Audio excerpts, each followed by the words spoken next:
আজকে আমরা করব বেগুন আলু দিয়ে গুঁড়া মাছের চচ্চড়ি।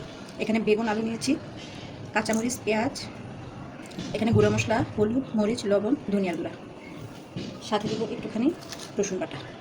আমি প্রথমে এটাকে ভালো মতো মেখে নেব। এখন দিয়ে দেবো তেল। গুঁড়া মাছের তেল একটু বেশি দিতে হয়। তারপর দিয়ে দেবো মাছগুলো। এখন ভালো মতো মেখে নেব। মাখানোটাই সবচেয়ে মূল কাজ।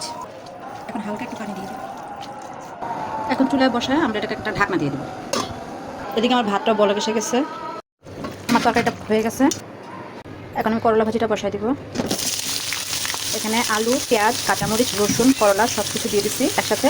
সামান্য একটু হলুদের গুঁড়া দিব, সাথে দিব কিছুটা লবণ। তারপর ভালো মতো রেডি করে ঢাকনা দিয়ে দেবো।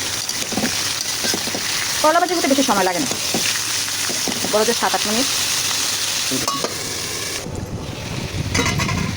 আমার করলা ভাজি হয়ে গেছে, করলা ভাজি শেষ, খাওয়ার জন্য রেডি। ভাতও হয়ে গেছে, এখন মার্গেরে নিব। আজকের আয়োজন শেষ। বেগুন আলু দিয়ে গুঁড়া মাছের চচ্চড়ি, করলা ভাজি, ভাত। সবাই চলে আসেন, দাওয়াত রইল। আল্লাহ হাফেজ।